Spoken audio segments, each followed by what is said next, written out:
Have you noticed that when you obsess about a certain problem, the problem becomes huge in such a way that it overwhelms you? I believe it is because of the underlying fear. And fear is nothing other than an acronym that stands for false evidence appearing real. Sometimes you only need to hold the bulls by its horns. You need to stand. And stand is an acronym that stands for stop, take a new direction. Sanibonani balingani mabhungu namatshitshi, igama lami nguSpooky N isiZulu. Namhlanje senza umbhalo wobuciko obizwa ngokuthiwa ubhuku Lwamanqe obhalwe ngu-EJ Mhlanga. Ngaphambi kokuthi siqalise okosuku lwanamuhla, ake ngisho lokho kulandelayo. I would like to acknowledge everyone that is here in this platform at this particular juncture. Please feel welcome, whether you are an old or a new subscriber. Maybe you are a visitor that is just passing by. Please note that your support doesn't go unnoticed. And if you are a visitor, please stay here and make this platform your new home. Balingani bama nani bafundi, namhlanje sizokwenza izimo zokukhuluma. Kodwa ngaphambi kokuthi sizichaze nokuthi ziyini, nokuthi zichazani kwazona, kungangcono siqhubeke nokufunda. Sifunda inkundla yesithathu, isigcawu sesibili, sifundeka ngalolu hlobo. Sivule abakaki, kukwamathonsi kusihlwa, unkululeko uphelezelwa ngabangane bakhe ababili, uSikela kanye noMaqoma. uSikela usekhahlelile ekhanda, uyindoda enesithunzi ezothile nje impela. Sivale abakaki, unkululeko, sivule abakaki, ehleba, sivale abakaki. Bafowethu nginovalo, ingathi sizikhweza phezu kwemamba ibuthisile. uSikela, cha, kusho khona ukuthi uqine ngamehlo kuphela. Qinisa imhlathi, ukhumbule ukuthi sihlome siphelele. Nxa besivimbezela kuyosiphuka izidindi, inganono iyothela umuthi enkomeni, ishaye icole. Unkululeko, uyayazi kodwa lensizwa enguthamsanqa, isukile egadeni, uthula sizwe uqobo. Insizwa eyake yashaya isibhakela, uMaqoma. Unephaphu lengulube yini nkululeko? Uyabona ndoda, ungawokheli umlilo ongeke ukwazi ukuwotha. uSikela, uyabona nkululeko, kangizwani namagwala mina. Silapha nje kungenxa yakho. Nguwena okufanele umise thina idolo, kodwa nguwena osugcwele amanzi eswini. Yimihlola phela lena. Unkululeko, kahle ukuphakamisa izwi, kasilalise umhlwenga nje. Nami bengimane ngincokola mfowethu, lempahla kufanele sigalele amanzi emadolweni. Uma iphakama siyithele phansi kube kanye. uMaqoma, ukhuluma njengendoda ke manje, akubuyelwa muva kungemqiqo. Njengoba sesiluqalile uhambo, sekuyobonakala. uSikela, lo muntu umyeke isikhathi eside kakhulu.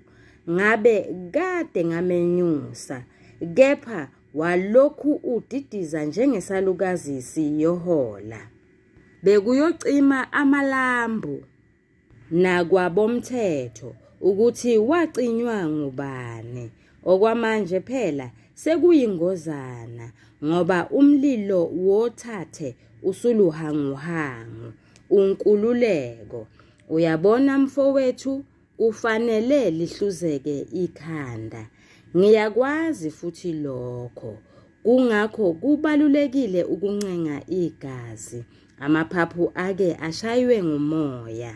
Mina kangengabazi nakancane ukuthi uphindisi uyangithanda. Ngalokho-ke kufanele ngimthambise kuze kulunge. Ngeke phela ngabuyela ejele ngenduku yombangandlala. Nengane yami ngiyikhumbule ngalendlela edida ukwenza. Kangiyazi kepha iyongijwayela ngokuhamba kwesikhathi. Umaqoma wafaka udaba lwejele manje nkululeko. Angithi besiqeda kukhuluma ngalo ludaba ukuthi uma lempatha ihlanya isiyolikhuza phezulu. Unkululeko. Cha, kwehlukile phela ndoda uma uhlaselwa ngoba usuke uzivikela nawe. Lokho kuyokwenzeka kuphela uma leli bhubesi lisivukela lapha endlini ngoba kasazi ukuthi banyamalele nje babhunga ziphi. Usikela. Ungasho uliphinde ndoda. Ukhuluma lento ebengiqeda ukuyendlulisa emcabangweni wami khona manje. Cha, akuhluphi lokho. Ezami ngizithwele ngehlombe. Ngingazike ezamanye amadoda. Sivule abakaki. Ahlekele eceleni. Sivale abakaki. Unkululeko. Kayikho indlela engingambuyisela ngayo kimina uZipho zonke ngaphandle kokwenza ngalendlela. Ngakho-ke kufanele konke sikwenzayo siqikelele sikwenze Jesus isisoka. Usikela. Wena uthatha kancane nkululeko. Yenza ngokubona kwakho. Kepha mina nginalo icebo ukuthi lo mfanyana singamthola kanjani. Unkululeko. Sivule abakaki. Encenga. Sivale abakaki. Kahle ukuphakamisa izwi. Ukhumbule ukuthi uphindisi ushadile nale ndoda. Kanti naye uphethe igolide ngesandla. Kufanele naye ngithi ukumncenga ukuze angexwayi. Kanti kuyilapho sengiyogadla okwebululu. Kuyona ukuhlofu. Phela selokhu ngabuya ejele kangisebenzi. Kufanele ngizidle izithukuthuku zalempatha. Umaqoma. Nami ngithi khumbula ukuthi ingonyama kayifi ingazendlalelanga. Yabeka nje owodwa umyoculona. Ucabanga ukuthi uThamsanqa uza kuba eyibukela imbungulu imunca igazi lakhe emini libalele. Sivule abakaki. Ehleka. Sivale abakaki. Unkululeko. Sengiyimbungulu manje mina. Usikela. Engifuna ukukwazi ukuthi uma uphindisiwe engasayingeni indaba yakho uzokwenze njani. Unkululeko. Ngenkathi sikhuluma ngimdonse ngendlebe ukuze akhumbule ukuthi savumelana. Ngalokho kodwa nje kufanele ngincenga umzimba. Uma ehluleka ukwenza lokho engikufunayo sekuyosebenza udlame.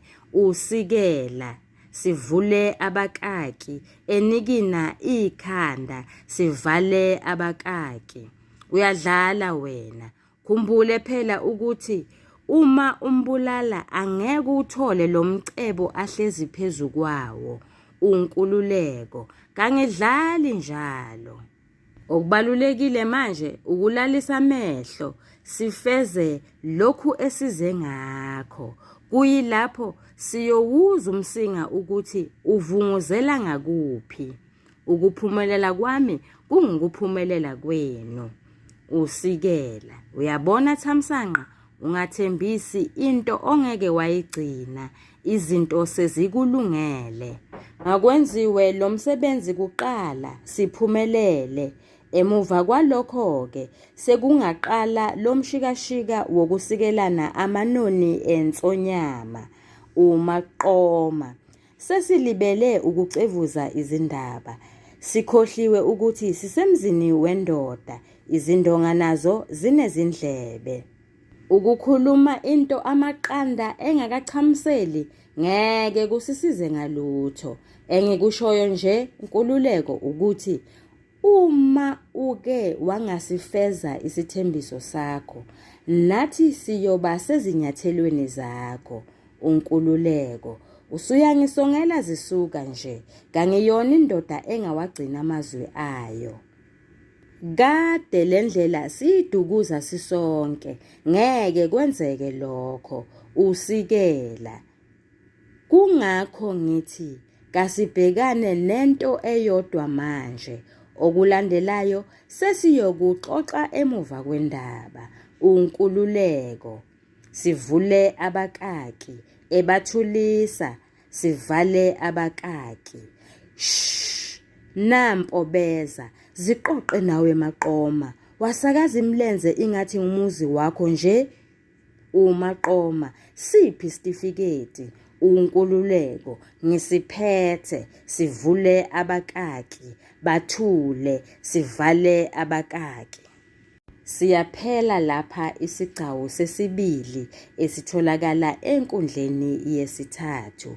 Ake sichaze, sicubungule, sihlaziye.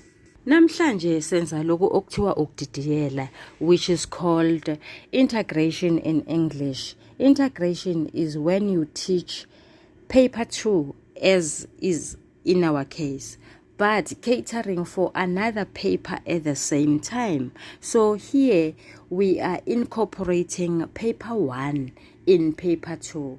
So it means, let me say, we are just killing 3 birds with 1 stone. Let me put it like that.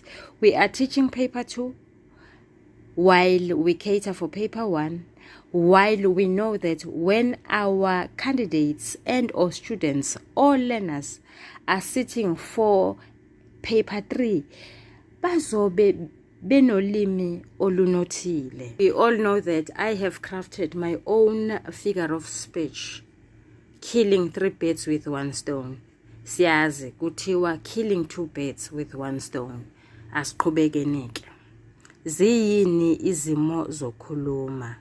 Izimo zokukhuluma ulimi olunothile. Lolu limi lunothe nje ngoba lowo okhulumayo usebenzisa inkulumo ehlakaniphile. Izimo zokukhuluma zintathu. Sinezaga, izisho nezifenqo. Ake siboneke ngenhlanhla enkulu lesi sigcawu esiqeda ukusifunda manje. Sinazo zontathu lezi zimo zokukhuluma. Sizoqalisa ngezisho. Ziyini izisho? Izisho ziyinkulumo ehlakaniphile ngoba yethula umlayezo kanye nencazelo ngendlela ecashile. Esikuphawulayo ukuthi umehluko phakathi kwezisho kanye nalezi ezinye izimo zokukhuluma usekutheni izisho ziyaguquka. Uma isisho sisebunyeni usibhala ngenye indlela, uma sisebuningini usibhala ngenye indlela. Akona lokho kuphela okuletha umehluko, kodwa okwanamhlanje masigcine lapho. Ake siboneke. Usikela usekhahlelile ekhanda. Ukukhahlela ekhanda ukuqala ukuba ngwevu noma ukuxuba. Ingathi sizikhweza phezu kwemamba ibuthisile. Ukukhwela phezu kwemamba ibuthisile kuchaza ukuzibangela inkathazo. Cha, kusho khona ukuthi uqine ngamehlo kuphela. Ukuqina ngamehlo ukubukeka sengathi uhlakaniphile, kanti phinde Qinisa imihlathi. Ukuqinisa imihlathi ukuzimisa isibindi. Nxa besivimbezela kuyosiphuka izidindi, inganono iyothela umuthi enkomeni, ishaye icole. Isisho esithi ukusiphula izidindi sizwakala sengathi sisuselwa olimini lwesiSwati. Balingani bami nane bafundi, ngingumSwati ngekutalwa, ngakho-ke lesi sisho lesithi kusiphula tidzinzi sisetshenziswa ngemaSwati, sisuke sichaza kwekuthi kuyoba matima, ngesiZulu singathi kuyoba nzima. Ngangiqala ukusizwa ngenkathi ngifundiswa uthisha uBhiya u-OA. Ngitibutile kwekuthi nyalo ije imhlanga usatelaphi Siswati. Ngahamba ngayofundza mlandvo wakhe, ngatfola kwekuthi ufunze eMgwenya Teachers Training College, lapho bekufundvwa Siswati. Njengoba phela siyazi ukuthi mangabe ubufunda eSikhawini Teachers Training College ubuzofunda isiZulu yize ungeyena umZulu. Ibambe lapho-ke. Iyothela umuthi enkomeni. Ukuthela umuthi enkomeni kuchaza ukuminya, kuchaza ukuphuza konke. Ngakho-ke lesi simo sokukhuluma esisetshenziswe ngaphansi kwaso sengathi asihambisani nencazelo yalesi simo sokukhuluma. Ishaye icole. Ngisibukile futhi lesi simo sokukhuluma ngangasitholi. Ngathola isimo sokukhuluma esithi ishaye ilothe. Ngakho-ke ukushaya ilothe kusho ukusizila, kusho ukubulala konke.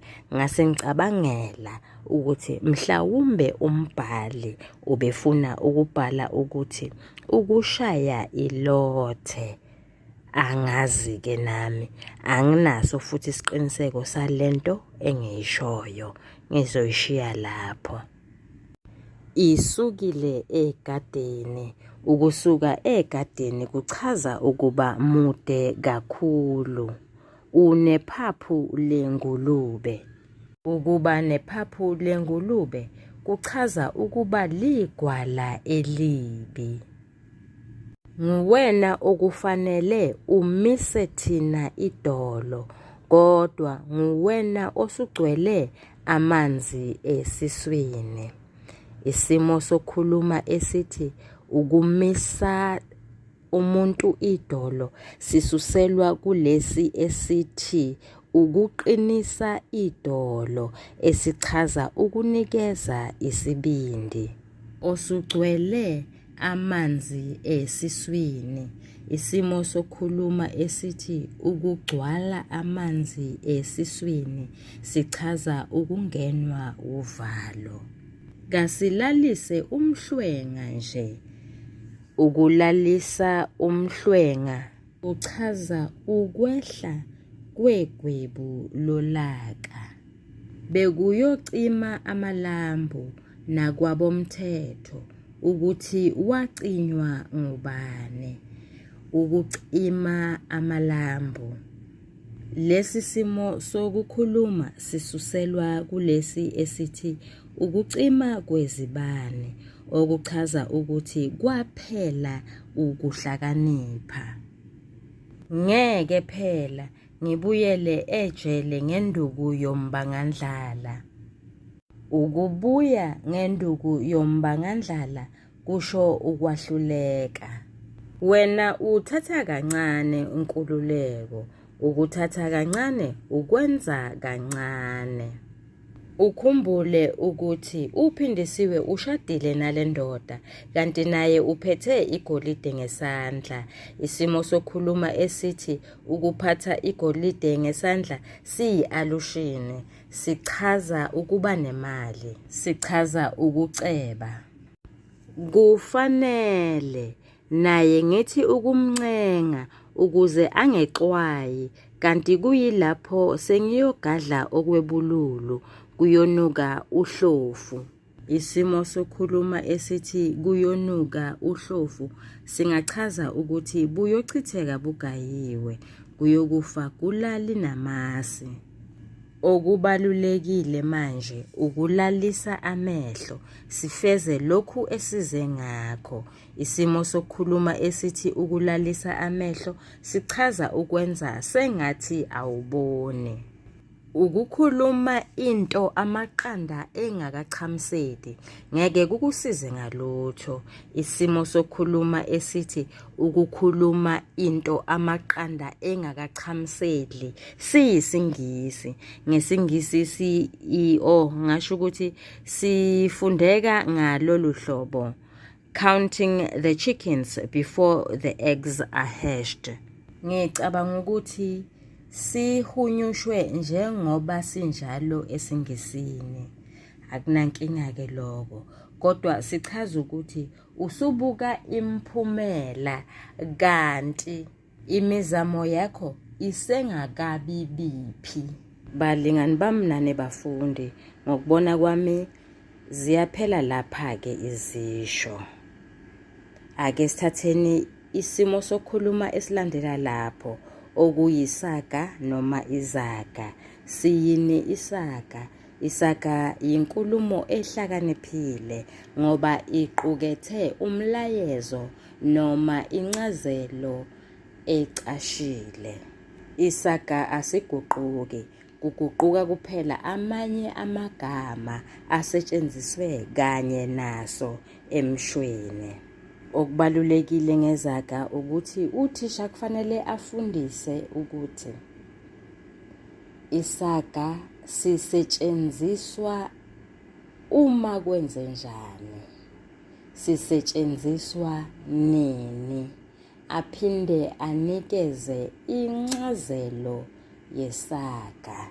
Kuhle-ke lokho ngoba vele in caps we don't teach items or content in isolation, we only teach from a context.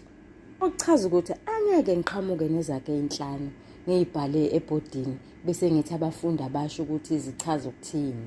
Kufanele lezo zaga lezo bazibone kuleyo nto abayifundayo. That's what teaching from a context means. Sengingamaneke ngiqhamuke nezimo bese ngithi umfundi akathathe isimo ngasinye abhale isaga esihambisana naso. Mhlambe ngithi basobha nangomlungu, umfundi usezosho-ke ukuthi zibomvu. Mhlambe ngibhale ebhodini ukuthi uyithathephi inhlanhla engaka yokuphiwa ngumuntu oncishanayo. Umfundi soyabhala-ke ebhodini athi ugezephi. Mhlawumbe sengabhala ebhodini ukuthi hayi bo kuhlekwa umuntu okhuluma izinto angakwazi ukuzifeza.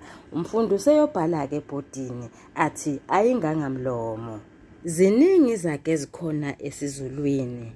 Ngakho-ke as a point of departure, mhlawumbe ngingasuggesta ukuthi uthisha akafundise izinhlobo zezaga ngokuthi athi kukhona izaga eziligama elilodwa. Isibonelo, zibomvu, ayingangamlomo, ugezephi. Zikhona izaga ezimagama mabili. Esokuqala sithi idlozi liyabhekelwa. Ngisitomule kuwo lo mbhalo wobuciko ekhasini lika 57. Bengizofuna izaga ezinamagama amathathu kuwo wona lo mbhalo wobuciko. Ngifune izaga ezinamagama amane kuwo lo mbhalo wobuciko. Laphayana esigabeni sokuqala ekhasini lika 58 ngithola izaga ezimbili ezinamagama amane. Esokuqala sithi impangele enhle ikhala igijima. Esesibili sithi isuka muva likholwa izagila. Bengizoqhubeka njalo ngifune ezinamagama amahlanu, ngiqhubeke njalo ngifune ezinamagama ayisithupha, kanjalo. Bengizothi uma ngiqeda ukwenza njalo bese ngifundisa isimo, ngifundisa ukuthi zisetshenziswa uma kwenze njani futhi ithini incazelo yazo ngokwesimo. Ake siqhubeke senze izaga ezitholakala kulesi sigcawu. Akubuyelwa muva kungemqeqo. Nalapha futhi kusengathi lesi simo sokukhuluma esithi akubuyelwa muva kungemqeqo sisetshenziswe esimeni okungasiso noma esimeni okungesona. Ake sibone sisetshenziswa uma kwenze njani. Sisetshenziswa uma umuntu esuke ezikhalela. Okwesibili, ithini kanti incazelo yalesi simo sokukhuluma?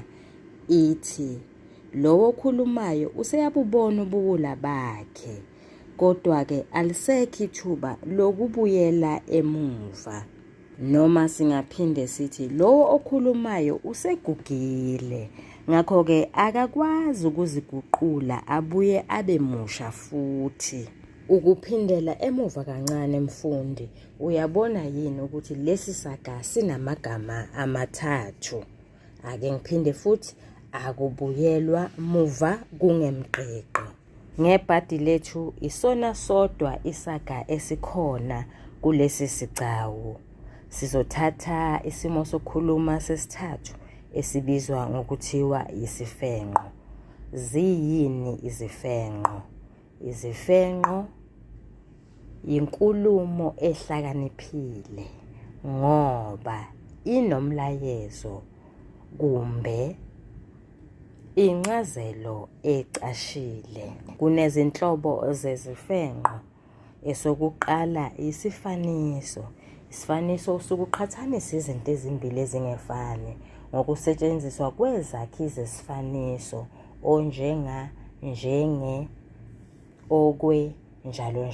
Ake siboneke laphayana ekhasini lika 59 sithola isifaniso lapho kufundeka khona ngalolu hlobo.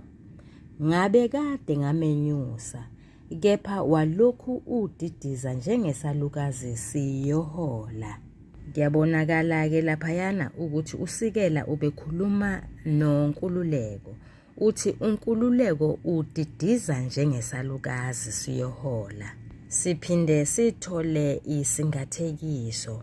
Sithe isingathekiso ukubiza into ngenye. Saphinda sathi futhi isingathekiso ukunikeza izimpawu zaleyo nto okungathekiswa ngayo. Usikela laphayana ungathekisa isimo.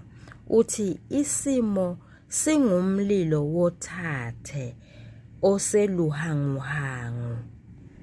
Ake ngiphinde ngifunde umusho onalesi simo sokukhuluma okuyisingathekiso.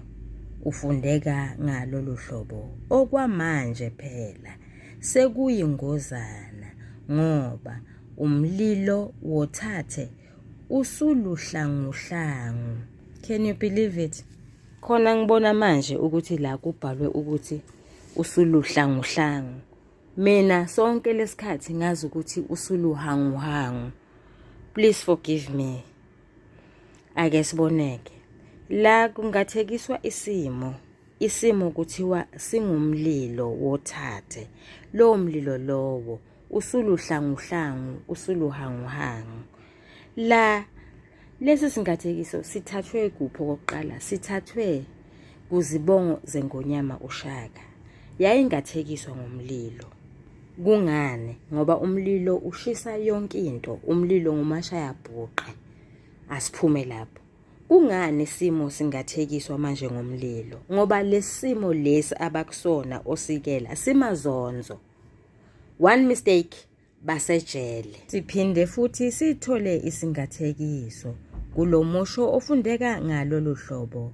Lokho kuyokwenzeka kuphela uma leli bhubesi lisivukela lapha endlini, ngoba kasazi ukuthi banyamalale nje babhunga ziphi. Unkululeko ubiza uthamsanqa ngebhubesi. Lesi singathekiso sigqamisa sigcizelele ukuba yisilwi kukathamsanqa. Ekhasini lika 60 siphinde sithole isifaniso emshweni ofundeka ngalolu hlobo. Kufanele naye ngithi ukumncenga ukuze angexwayi, kanti kuyilapho sengiyogadla okwebululu kuyonuka uhlofu. Isifaniso lapho ilesi esithi sengiyogadla okwebululu. Siqhamisa sigcizelele ukuthi uyogadla ngokushesha, ngoba nebululu nalo liyashesha uma ligalela. Kulo leli khasi lika 60 laphayana esigabeni sokugcina sithola umusho ofundeka ngalolu hlobo. Sesilibele ukucevuza izindaba, sikhohliwe ukuthi sisemzini wendoda, izindonga nazo zinezindlebe. Lapha izindonga zinikezwe izimpawu zomuntu ophilayo, kuthiwa ziyalalela, ziyezwa. Ngakho-ke singasho ukuthi umbhali usebenzise isenza samuntu. Balingani bami nani bafundi, kuyaphela lapha lokhu okuncane ebenginiphathele kona namhlanje. Niyathandwa, nisale kahle.